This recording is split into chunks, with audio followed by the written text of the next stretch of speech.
बोले तेरी जैसे बेरू बहुत देखे, भागे यहाँ से मोड़ लगा के धोती पहन के बस लेकर आ गया। वृंदावन में ऐसे रासलीला वाले ठाकुर जी बहुत घूमते हैं। ठाकुर जी ने कहा, रे बाबा मैं कोई रासलीला का कोई सामान्य नकली नहीं हूँ जो बेरूपिया बन के आया हूँ, असल कृष्ण हूँ, असल हूँ, मेरी जटा निकास हूँ, मैं सुलझा देता हूँ। बाबा ने कहा जाता है कि नहीं जाता है? ठाकुर जी बोले तो बड़ी समस्या हुई। बाबा ठाकुर जी खुद कह रहे, अरे मैं भगवान हूँ, अरे मैं ही कृष्ण हूँ। बाबा विश्वास नहीं कर रहे। देखो संतों की कैसी लीला है।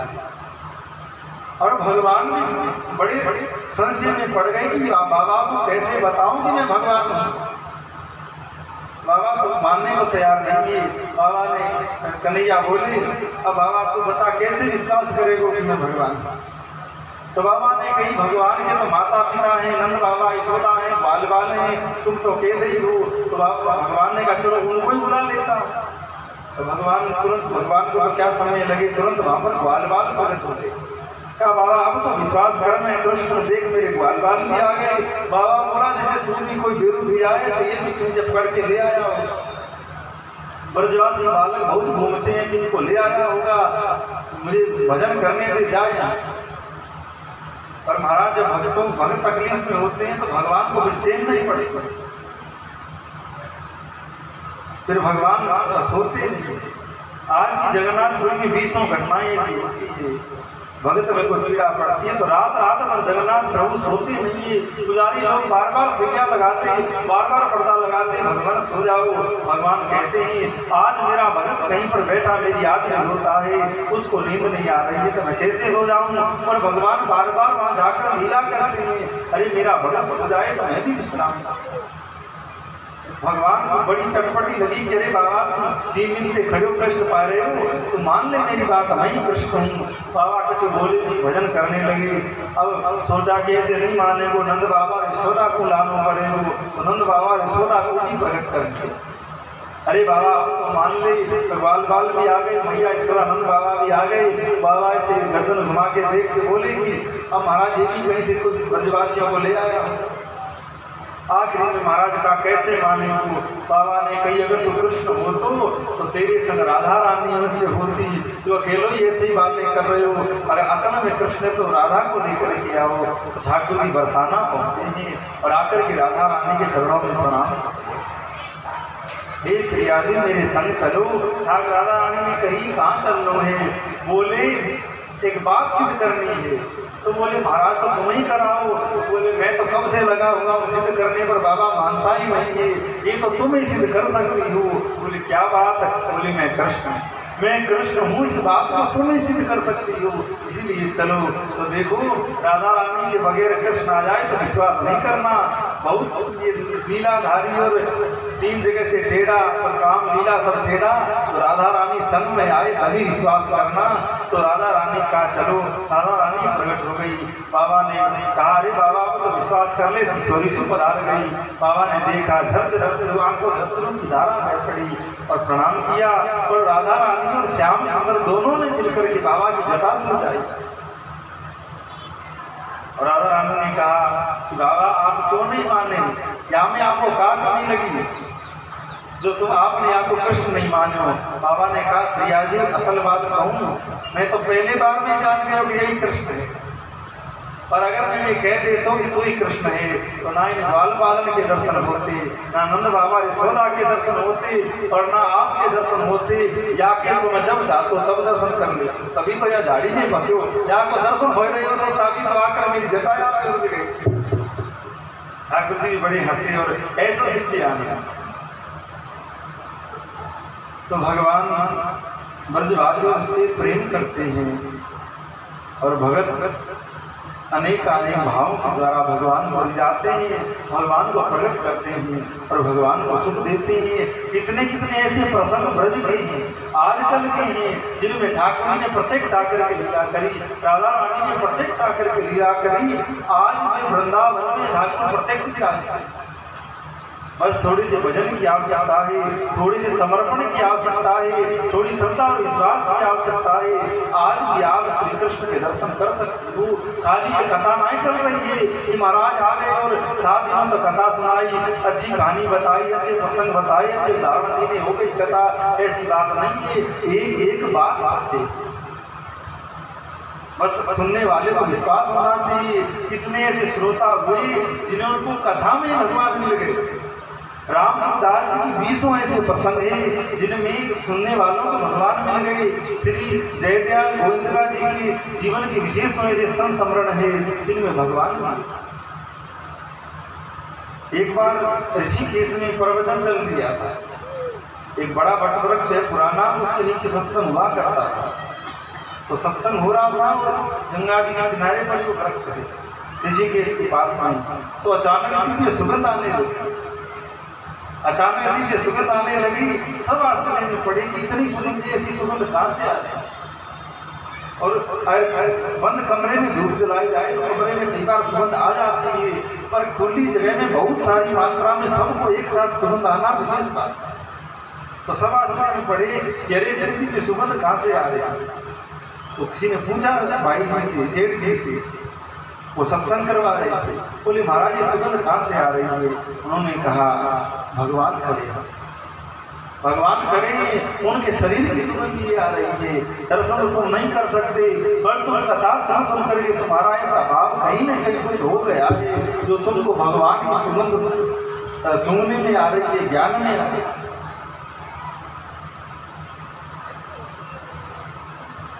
तो ब्रजवासी लोगों का ऐसा भाव है, इसके भाव को देख करके भगवान भी अपने आप को गोलोक में रोक नहीं पाए, वैकुंठ में रोक नहीं पाए, और ब्रज में आकर के लीला करते हैं और ब्रजवासियों को देखते हैं। और केवल वो ब्रज में ही नहीं आए, आज से 500 वर्ष पहले केवल ब्रज में प्रकट नहीं हुए, आज भी 20 भक्तों के जीवन में, 20 भक्तों के सामने ठाकुर जी प्रकट होकर उनको दर्शन दे रहे हैं, उनको सुख दे रहे हैं, उनको आनंद दे रहे हैं। उनके अंदर कथा सुनते सुनते योग्यता आ गई है, पात्रता आ गई है, इसके कारण भगवान को दर्शन देते हैं। और अगर हम पात्र बन जाएं तो फिर भगवान को कहना नहीं पड़ेगा कि हे भगवान आप दर्शन दो। अरे भगवान तो मारे मारे फिर से इस बात आ गई है कि मैं किसी को दर्शन दूं, मैं किसी के सामने जाऊं, मैं किसी को, और भगवान उदास हो जाते हैं, दुखी हो जाते हैं कि सबको रुपयों के पड़ी है, सबको मान बढ़ाई पड़ी है, अच्छा भोजन खा ले, खूब आराम कर ले, खूब ऐसो आराम से रह ले। भगवान के दर्शन किसी को नहीं पड़ी है, और भगवान के एक बार दर्शन हो गए फिर ये छोड़कर जाने वाले नहीं। भगवान बस एक बार मिल जाए। संसार में तो एक बार मिला, चला गया तो फिर वो चला गया, दोबारा आएगा तो मिलेगा, अन्यथा नहीं मिलेगा। पर भगवान का ये सिद्धांत है, आध्यात्मिक क्षेत्र का ये सिद्धांत है, कोई भगवान कोई देवता एक बार मिल जाता है, एक बार सिद्ध हो जाता है, तो आप चाहो तब वो सामने आ सकता है। तुलसीदास जी को पहले दर्शन करने में बड़ी कठिनाई हुई, बाद में जब चाहते तब हनुमान जी सामने प्रकट होते, जब चाहते जब उनके सामने राम जी प्रकट। एक बार पात्रता आ जाए और भगवान दर्शन दे दे तो फिर जब चाहो तब भगवान दर्शन देंगे। भगवान को क्या काम है। अब आप विचार करो सब लोग, हमारे आप जब हजारों काम हजारों झंझट करते हैं, पर भगवान के क्या काम है, कोई काम नहीं है। बस वो तो बैठे इसलिए कि मैं दर्शन दूं, मैं जाकर के भक्तों से मिलूं, भक्तों की समस्या दूर करूं, भक्तों के संकट दूर करूं। और जिस भाग्यशाली पुरुष की दृष्टि समस्या पड़ने पर, व्याधि पड़ने पर भगवान की ओर उठती है, उसकी ओर भगवान देखते हैं, उसकी समस्या दूर करते हैं, उसको दर्शन देते हैं। पर ये होता बहुत कम है। जो कोई समस्या आई नहीं, हमें कोई व्यक्ति दिखाई देता है, उससे बात करें, उसको फोन करें, वो हमारी सहायता करेगा, वो हमें कुछ पैसा दे देगा, हमारी रक्षा कर देगा। भगवान दिखाई नहीं देते क्योंकि भगवान में विश्वास नहीं है। भगवान में अभी विश्वास दुनिया में और दुनिया के लोगों की है, तब समस्या पड़ने पर दुनिया संसार देता है। और जिसमें भक्ति होगी उसको कोई समस्या पड़ी तो भगवान याद आएंगे। अब देखिए नरसिंह जी से बड़ा भक्त कौन होगा। नरसिंह जी की आज समस्या पड़ी है तो कोई संसारी नहीं दिखी है, भगवान दिखी है और भगवान को और आज तक ऐसा हुआ नहीं भक्त ने पुकारा हो और भगवान आए नहीं। आज तक ऐसा नहीं हुआ। किसी एक भी भक्त का नाम बताओ तो उसने कहा हे भगवान मैं समस्या हूँ आइए रक्षा करिए, और भगवान नहीं आए। इससे बड़ी और क्या बात होगी। भगवान से बड़ा हमारा मुलाहिदेदार और कौन होगा जो हमारी गर्ज करता है। देखिए ये कथा जो आप सुन रहे हो ये भगवान अपनी गर्ज करते हैं, इसीलिए हमको ये कथा देते हैं।